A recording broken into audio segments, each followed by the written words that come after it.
So I have reacted to FNAF before, like the entire lore story beyond that. I have watched that and it was really good. I like the lore. I see why people are invested and addicted to it. Apparently the game wasn't planned, like the lore and stuff wasn't planned at the beginning. So what if it was planned from the start?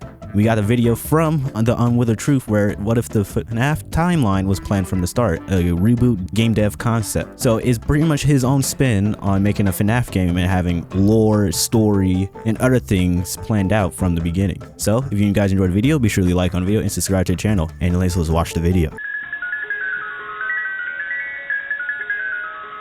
Yeah, read this warning. Yeah, y'all might get affected too if y'all have like epilepsy. I recently put up a poll on my community tab section where I asked if you guys thought that it would be a good idea for the original FNAF games, i.e. FNAF 1 to Ultimate Custom Night, to be remade as to fit the newer lore. The results of this poll were mixed, with over 70% of people saying yes, this should be done, but the 30% that said no being the more vocal as to why they think that it would ruin the franchise in the comments. I'm honestly split about the idea myself, as reboots and remakes can invite a lot of their own problems when dealing with a franchise like FNAF. Honestly, that's why today, with literally no confirmation about anything within the lore and these hardcore fandom communities, it would create such a problem. Today, I thought it would be more fun to create what I think would be a best case scenario for a reboot of the entire franchise, or at least a reboot of the very first game, to see what I think FNAF 1 could have looked like were the story planned out from the very beginning. Depending on how this video performs, I might just create more like this, but for now, I think it's best to look back at where the series started and try to reshuffle FNAF 1 to be a more narrative experience, taking the best of what came before and trying to leave out all of the weird contradictory material. Okay, so instead of like how FNAF 1 was, where it just had little hints of a story, it's gonna have the entire, it's gonna be entirely more into the story. The title of my reboot will be Five Nights at Freddy's Anniversary. Okay. If this is an actual game, like he's working on this as an actual game, I would definitely play it.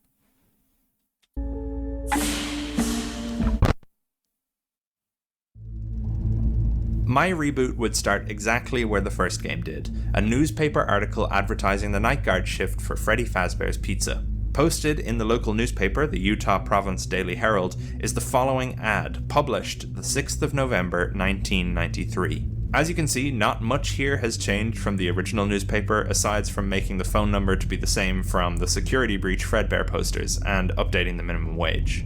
Again, I'm not doing this to fit with Security Breach, but just to leave fun Easter eggs from this previous version of the FNAF universe. Nothing from any of the games is applicable to this new reboot's lore.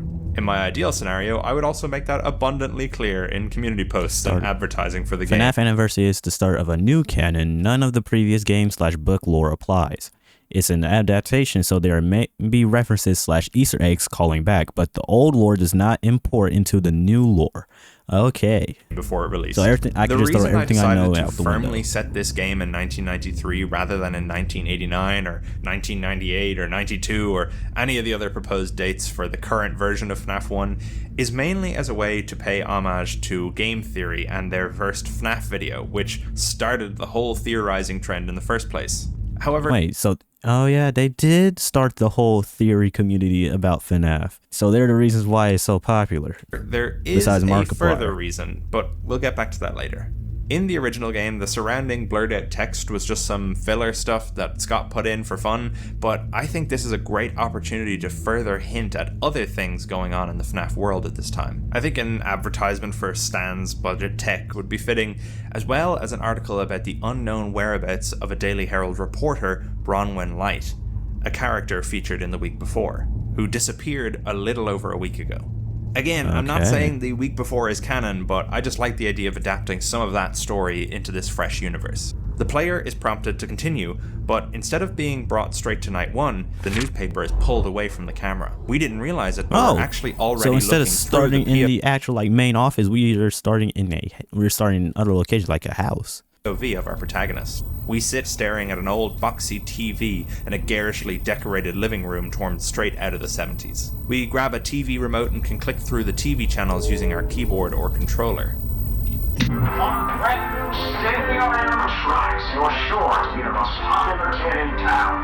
If you want Circus Bailey and her friends at your next party, call us today at 01888-578. Circus Bailey's Entertainment and Rentals. Let fantasy and fun come Okay, to a you. reference to sister location. Clock in the corner of the room will tick to 11 p.m. in 60 seconds, which will end these in-between night sections, or the player can always manually skip ahead with the button on screen.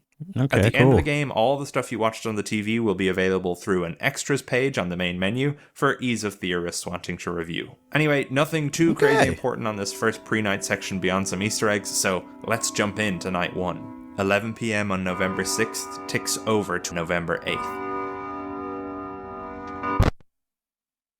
Before I go into the night-to-night gameplay, I think it's important that I go over exactly what this revamped pizzeria would look like, and I'm going to be drawing inspiration from all different versions of this building from over the years. Reddit user RDTFGS made this fantastic layout based on FNAF 1, Help Wanted, and the Into the Pit book. Despite those pieces of media not being a part of my new canon, I honestly love this layout. It just feels like exactly what I'm going for with this sort of revamped FNAF 1 pizzeria. But all credit goes to them for this really great layout, which I'll use as a base. The only thing about this layout that I don't really understand is this double entryway, so I reckon I'll just lose that for my version.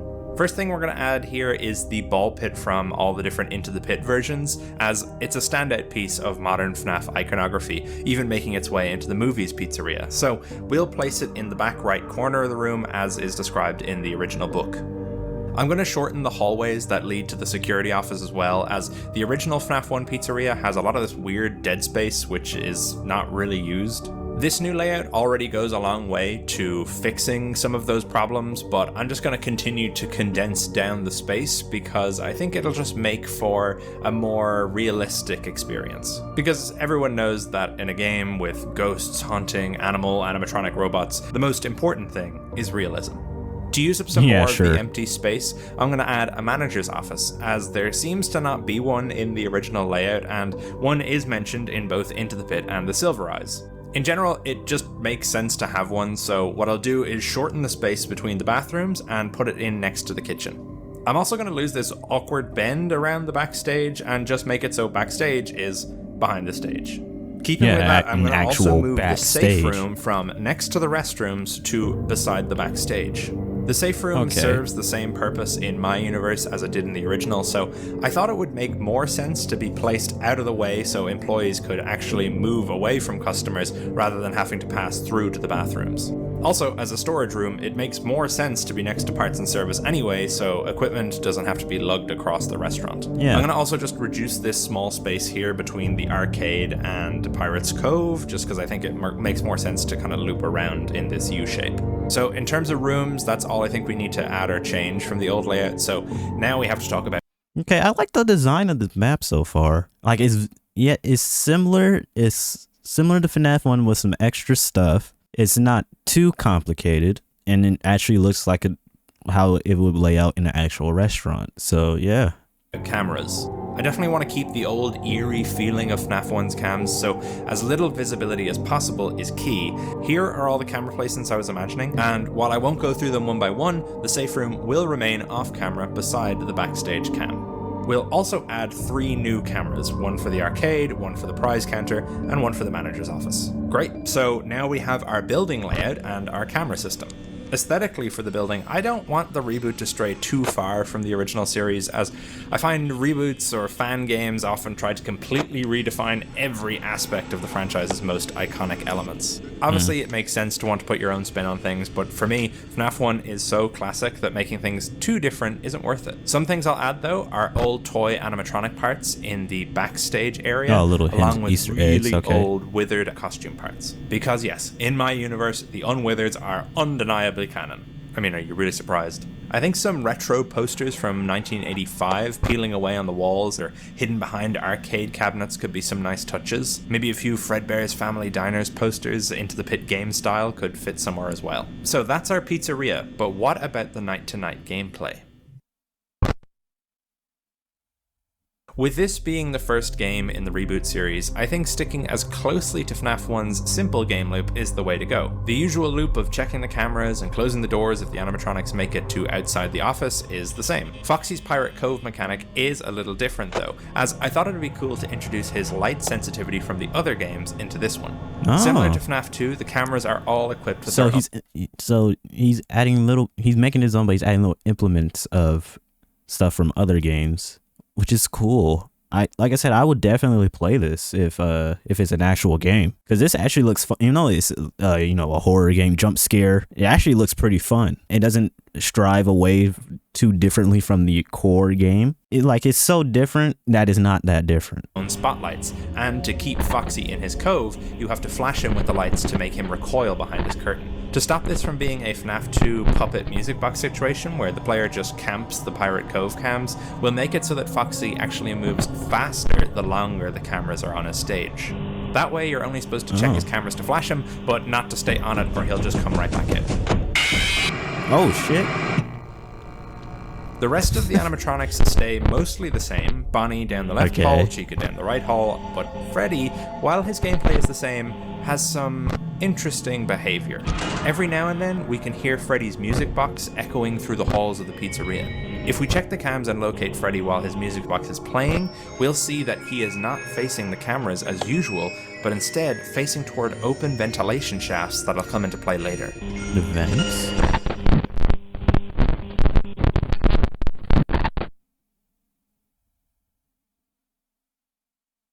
You feel very Freddy. Hint. Freddy doesn't like being spotted in the light. So that's the regular loop, but I think fleshing it out with some extras could help this game to feel like a true revitalization of the series.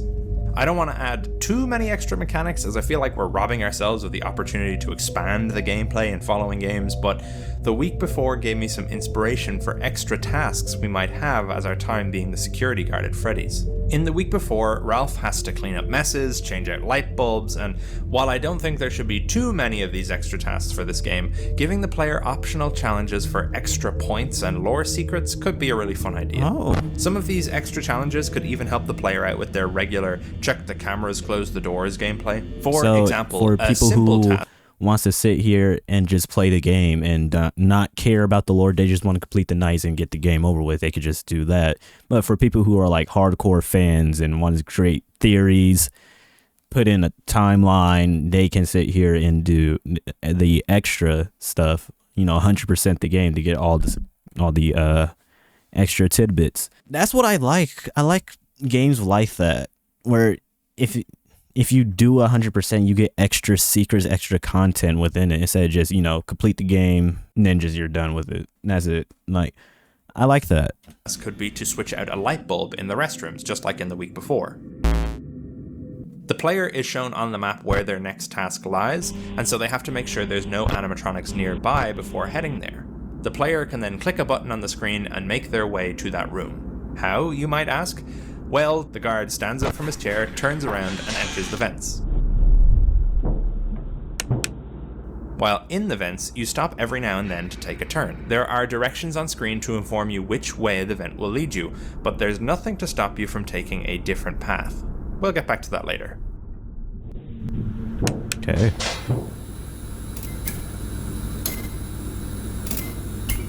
All of your tasks throughout the week would have a noise meter, which draws animatronics to them. If the player gets caught, they're dead. But if they succeed, they return to the office with no problem.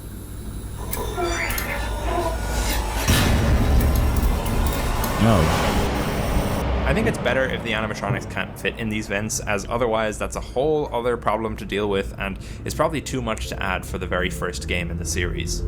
Like I was saying, these should have a positive effect for the player on gameplay, so for our light bulb example, any animatronic that ends up in the restrooms will now spend more time in that area searching the lit up bathroom, meaning they're less likely to come and kill the player. So actually doing the task will help you out more. So you can not do the task and you can have a way harder experience, or you could just go do the task and have a way easier experience, plus adding some lore to it.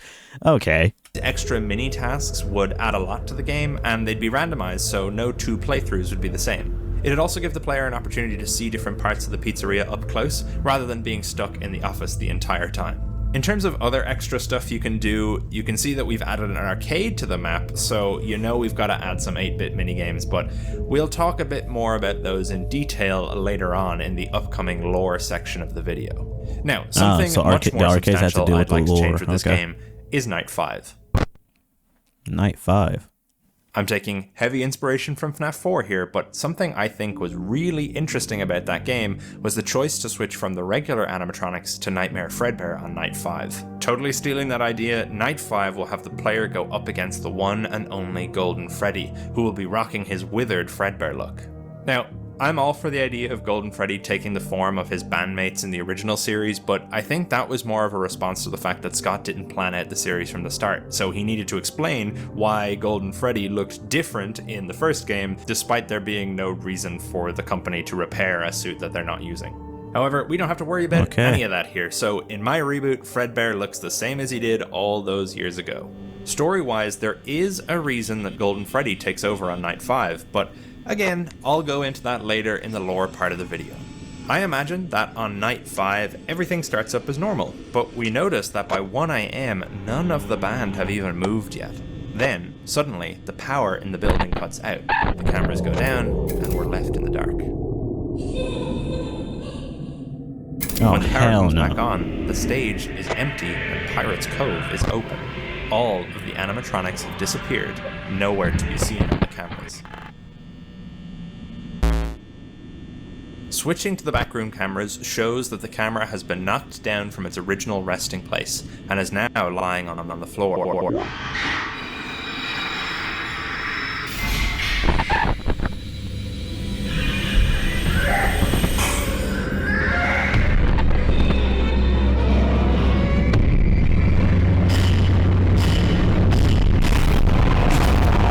Yeah, fuck that. Golden Freddy is now your main threat, and will take the role of the other 4 animatronics. If he appears in Pirate's Cove, flashing him away will make him return to his regular pathing, otherwise it's a game over. Surviving Golden Freddy is a difficult task, but if we do survive, well, we'll talk about that later. So that's Night 5, but I'm going to do away with Night 6 entirely. I think as cool as it is to have an extra night, the series is called Five Nights at Freddy's, so the custom night will act as the extra night and be a non-canon challenge mode, and not have a night number. The custom night will provide the same options as usual. I'm sorry, some people are disappointed because some people like the extra night, but honestly, I think it's better without it. Like, having the custom night as the extra night would, honestly, is way better than just having 5 nights, then boom, suddenly a 6th night. Then, ooh, there's a custom night that counts as the 7th night. You can do it to any level. I like the custom night as the 6th night better. So, yeah, good design. Difficulty settings, any challenges like low power or longer nights, stuff like that. There will also be the option to activate Golden Freddy, who will take on the AI of the most difficult animatronic you have set and take over at 4 AM, FNAF 4 style. So, that's our gameplay, nights 1 to 5, along with any custom night shenanigans a player might get up to. But what does it all mean? What is the real story behind Five Nights at Freddy's Anniversary?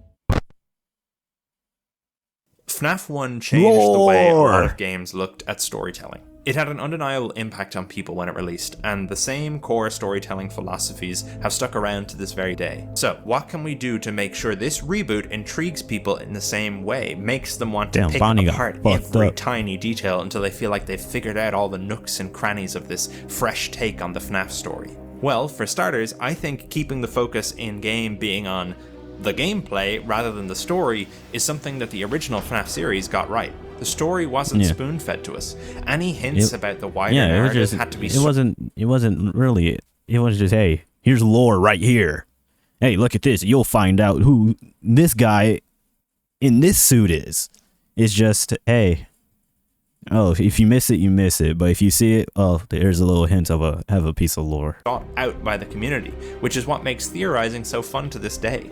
That's why the in-between night sections I mentioned earlier in Michael's relentlessly just to find extra pieces of lore are absolutely optional, and most of them will be hidden away to be uncovered. But before I go into the secrets, there is one character I've neglected to mention up to this point, or at least his role in this game. He is undoubtedly one of the most iconic and important characters, and is a crucial aspect to the way the original games hooked their audience. And that is, of course, Ralph, the phone guy. In this game, Ralph will indeed be our guide, as he was in the original, giving us tips and tricks to surviving the nights, while also dropping tantalizing teases to the wider Freddy's universe. I totally forgot about the phone guy, not gonna lie. Hello? Hello? Hi there. I wanted to record a couple messages for you to help you get settled in over your first week on the job. I definitely could have done with a friendly voice on these long nights, so I thought I'd give you one to listen to. Ralph will introduce himself as the location's manager. My name's Ralph. I'm the manager of this fine establishment. I'm Freddy's. Also currently the night guard and the janitor. Staff has been hard to come by as of late, but thanks to you, I finally have a replacement. Someone's coming in from on high to be the new manager, but you have the privilege of guarding the building after hours and cleaning up a few things here and there. Afton? This is my last week on the job, so we'll both be braving new beginnings together. Let's see here. There's an introductory greeting I'm supposed to read. You know, sort of a legal thing they had to bring in a few years back. He'll give a hilariously satirical company greeting that no sane person would stick around to hear the end of, because they'd already be out the door looking for a safer line of work. Ralph assures us nothing will go wrong, as everything in Freddy's has a completely logical explanation. Ralph mentions that the animatronic characters have been stuck on stage since the bite of '87. Yeah, things really haven't been the same since then. You know, people could excuse one bite, but 2 in 4 years. PR really had a hard time with that one. Anyway. Ralph explains that the animatronics get a bit quirky at night. They're set to free roam at night to stop their servos from locking up and move toward wherever the people are. They can't seem to recognize adults after hours, and so they think you're an endoskeleton without a costume on. That leads to them stuffing you inside an empty suit, killing you. This final point is confirmed to us anytime we die, as we're brought to a game over screen where our player is seen stuffed into a moldy yellow rabbit costume from the back room. That is right, because the spring, what was it called? Spring Bonnie suit was like the only suit that was left, because this is the restaurant before that William got trapped in it. So that means that's like the only suit that's there. So they got that suit stuffed you in. Okay, and that makes more sense because it's a spring lock suit, and if you make the wrong movements, you get spring locked and you die. So that makes sense. Night 2, Ralph congratulates us on like making a random Freddy suit. Night shift. Hello? Hey, look at you. Night 2, you're a natural. Probably. We're reminded that the work of Fazbear security guards extends beyond sitting in an office watching screens all night. Sometimes there'll be busybody work that needs doing around the place, which you'll be notified on your cameras about. If you do need to leave though, use the ventilation duct situated behind you, on account of the animatronics roaming and looking to stuff you into a suit. Be careful not to get lost, and once you're back out on the other side, try not to be too loud. So if you take too many wrong turns in the vents, you'll get lost. You should be fine. Ralph I guess that loss would be as in the game over, because you're lost in events. Pirate's Cove. Despite being marked out of order, he's still active at night. He doesn't like being watched, so it's best to stay away from his camera as much as you can. If he starts poking out, though, you can just hit him with your camera lights. Yeah. He always had a problem with lights, that one. Wish we knew that back before he... Never mind. On night 3, Ralph is surprised we're still working here. The turnaround on guards is usually quite high. He supposes that we might never listen to this message, and if we don't, then that means Fazbear will be hiring again. Wait, so I'm a bit confused on this one here. So it said that, unless I just read it wrong, it said that he recorded this like the week before. So how does he know that he's probably still working there? Unless I just read it wrong. And I'm just an idiot, but that right there, how did he know? You know? I really hope they don't call me. I don't know if I can turn them down. Ralph tells us that if we ever get bored, we can always check out the arcade. Some of the games are a bit glitchy, but most of them are fine. You know, leaving the office unnecessarily during the night isn't the best idea, but a quick game here or there can be good for the soul. Just use the vents to get there, and be back as quickly as possible. Those arcades are loud. Of course, this is a hint that there are playable arcades which will be later used to feed more story to the player. On night 4... Hello? Wow, you're still here. Listening to this. Hopefully. Ralph's voice sounds tinier than usual, and he's whispering. I hope your night's going better than mine.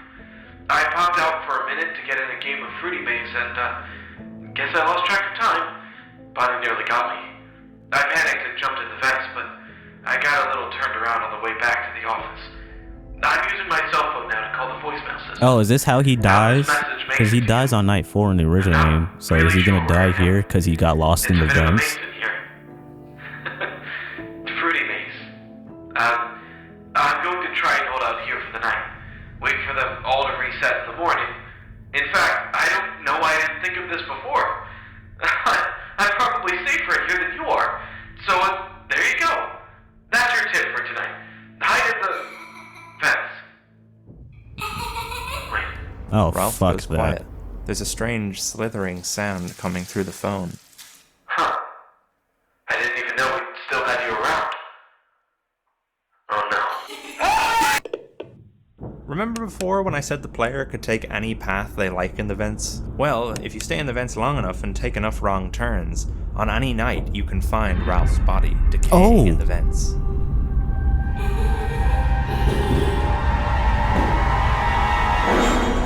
Oh, that's what's in the vents. The puppet.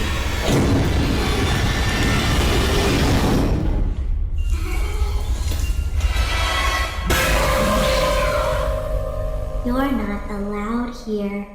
That's right, the puppet's in FNAF 1, baby! So, obviously, in the original series, the puppet wasn't invented until FNAF 2, and thus had no way of appearing in the first game, despite the second game actually being a prequel. I didn't want to just add the puppet in as a regular character, but the idea of just ignoring her existence didn't feel right either. Setting her up as this mysterious entity crawling through the walls at Freddy's... Oh, and that's why Freddy was playing music to the vents. He's like the music box. He's playing music in the vents to calm the puppet down. Okay. Felt like something more appropriate for her in the first game. Totally missable on a standard initial playthrough, but more important to the story at large. This is also why Freddy faces the vents and plays his music box. He's programmed to keep her at bay by playing soothing lullabies throughout the pizzeria into the vents. Anyway, we'll talk a little bit more about the puppet and her place in this game later, but for now, let's go on to Ralph's Night 5 call. But Ralph's dead, how can he call us? Well, to draw from the week before again, on Night 5, before Fredbear shows up, the voicemail system crackles to life, as all the animatronics stay in place. Hello? Hello? Pardon my asking, sir, but what on earth are you doing there? Didn't you get the memo? The building is on total lockdown. This investigation has gotten really out of hand. They're saying someone this is what you want to hear, but they're saying we're probably gonna have to end up closing for a while.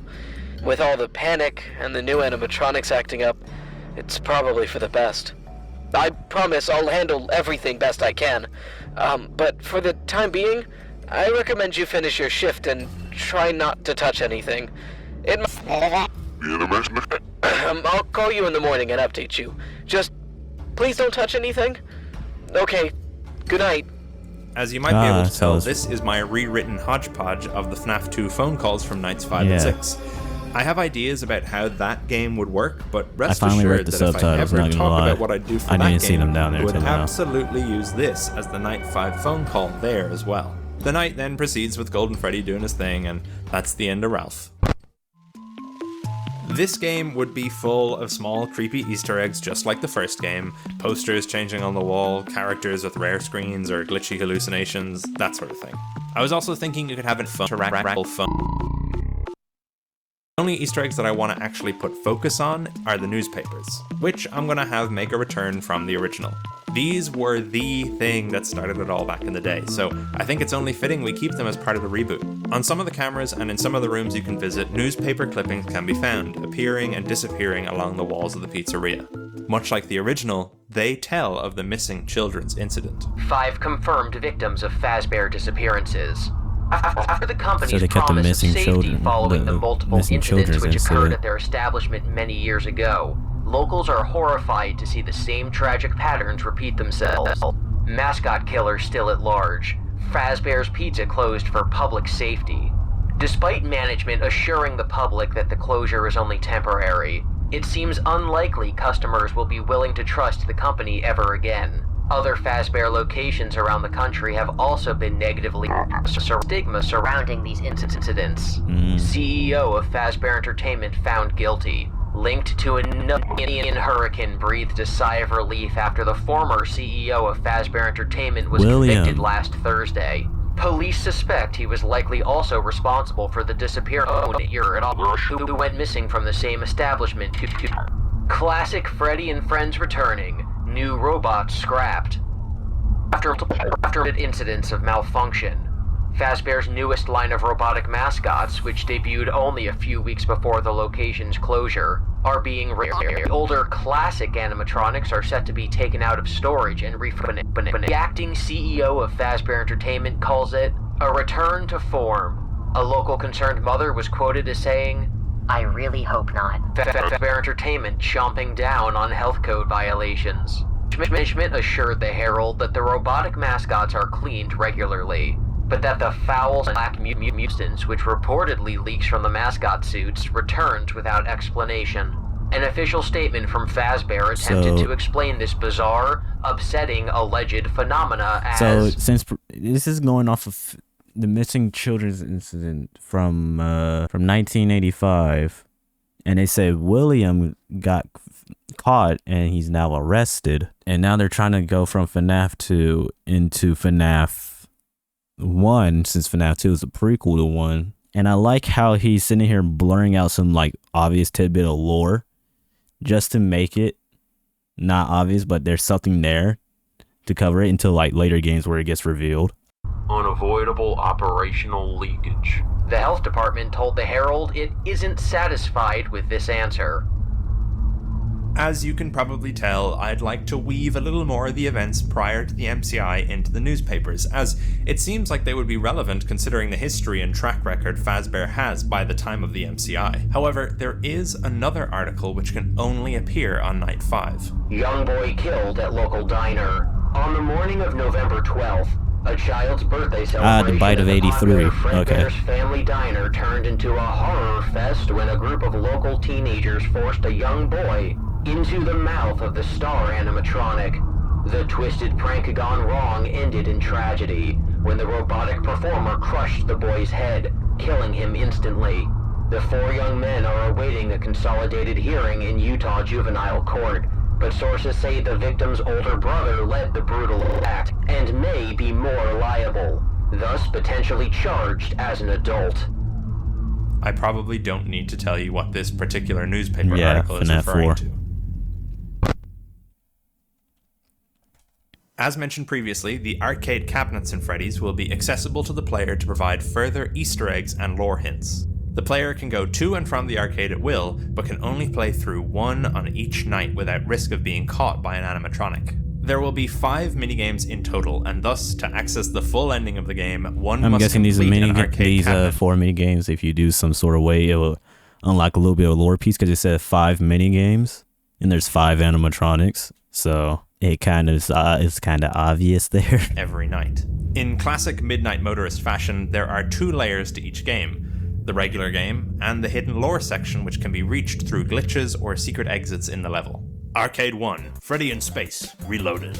This arcade is a platformer/shooter where you play as Freddy Fazbear, battling space aliens as you try to make it to the end of the extraterrestrial level. This game is a simple, goofy Mario clone, but one of the platforms colored purple will allow you to glitch your way out of bounds. Freddy falls off screen, and as he goes, his pixelated art form will slowly degrade until he no longer resembles a bear. Instead, he is now a child, standing in a pizzeria.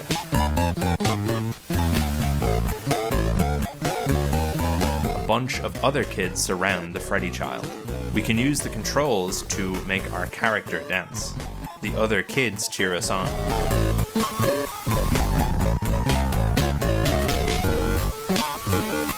Oh, crap. William Afton.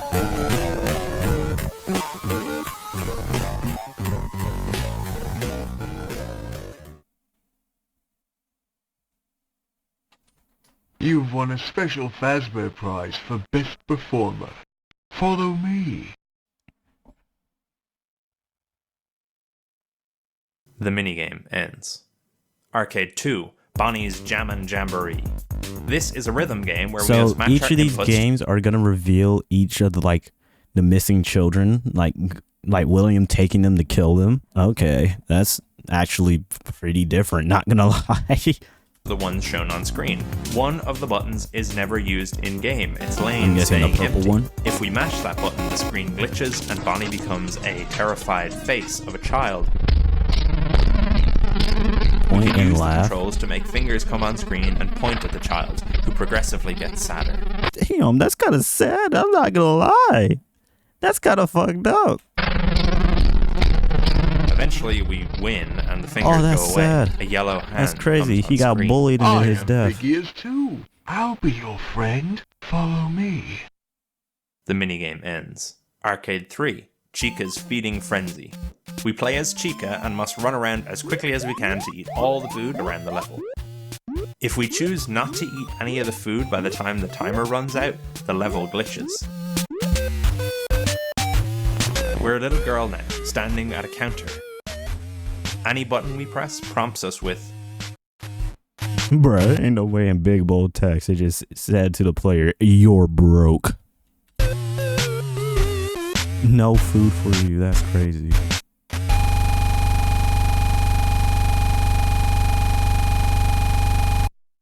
You look hungry. I'll show you where you can have all the food you like. Follow me. the minigame ends. Arcade 4, Fotsy's Pirate Ship Simulator. We play as Foxy, navigating a ship through stormy waters.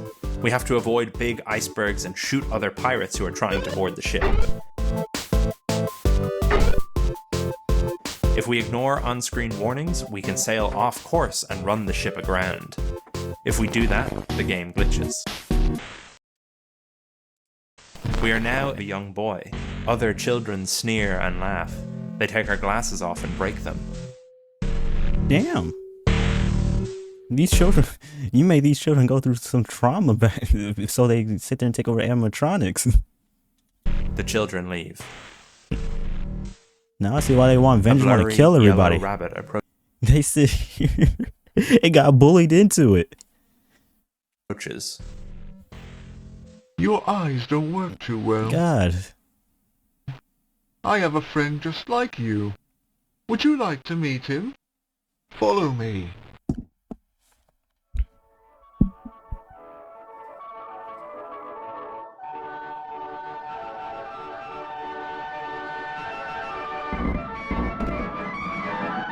Ah, damn. And he can't Don't see worry. either, so he doesn't know There's what he's one walking just into. for you. The minigame ends. The final arcade cabinet is harder to find as it's not in the arcade like the rest. Instead, it is in the backstage area and will only activate on night 5. Arcade And it's for 5, Golden Fredbear Freddy. and Bonnie bite back. We play as Fredbear in a much simpler style of arcade than the rest, from a previous generation of arcade machines. It's a Pac-Man style clone where we're trying our best to beat a yellow Bonnie by eating all the bits on screen before he does. We can find a section of the map which we can pass through and bite our way off screen. We continue moving through a black void until eventually finding a young boy crying. Oh, and it's gonna bite him. The bite of 80, what was it, 83? Was it in 1983 when the crying child got bit? Yeah, I think it was in 1983. Yeah, so in 1983.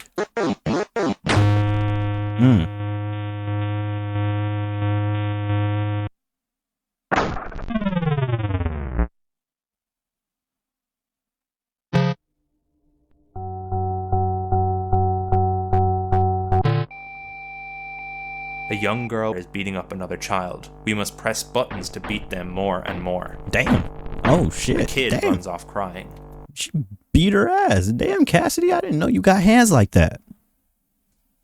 Now, see, the other ones, one was just having fun and he got lured. The other one just said you were broke and got lured. 2 of them got made fun of and bullied and got lured. This one, she is the bully and she got lured somehow. The yellow rabbit appears. Quickly! If he tells his mummy, you'll be in big trouble. I can hide you. Oh, Follow me. because you're gonna tell his mummy that she got lured.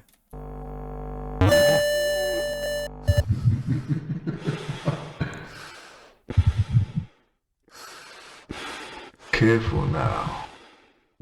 Don't move. If you move, you will die.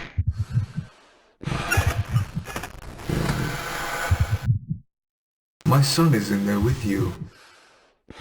It's your job to put him back together. Let your anger give you the strength. Now you can move. Oh. The minigame ends. So I thought he killed her, then stuffed her in the suit. No, she was still alive and she got spring locked. That's way worse. As you can see, I decided to keep the minigames only really relevant to the MCI for this game.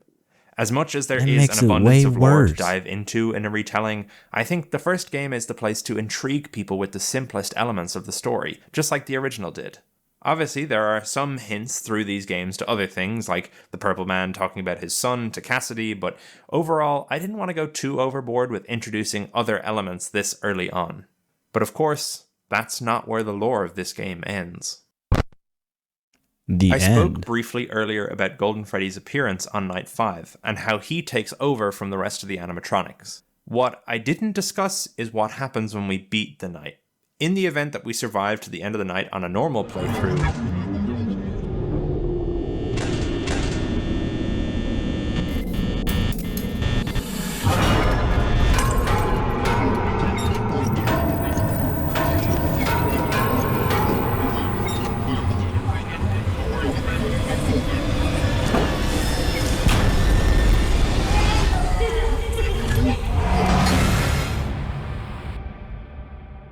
you get bit. Fade in on a notice of termination. Note, didn't bother to It's disappointing. What were we thinking hiring you? Okay, damn. I died and you just did this. Termination notice, you're fired. Freddy Fazbear Pizza, yada yada yada, Hurricane, Utah.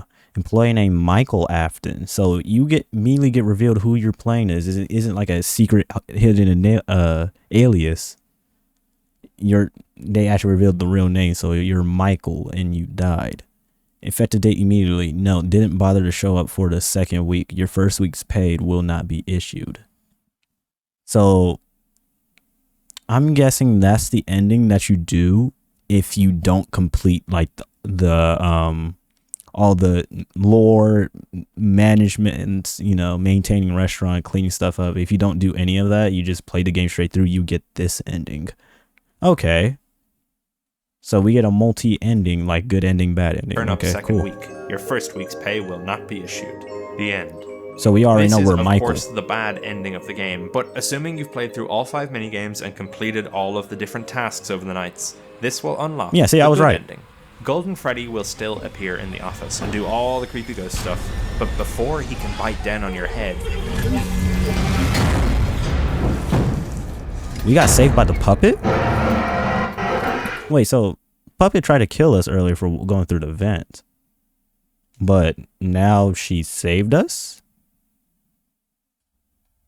They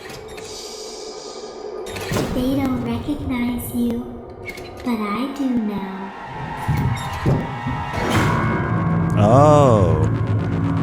Oh, okay. So she didn't recognize him at first. She thought that he was William because they do look alike. And that's why they're attacking. And she thought that was William first. But now she knows that that's not William. That is Michael. So she saved him. That's why. That's honestly a pretty good ending.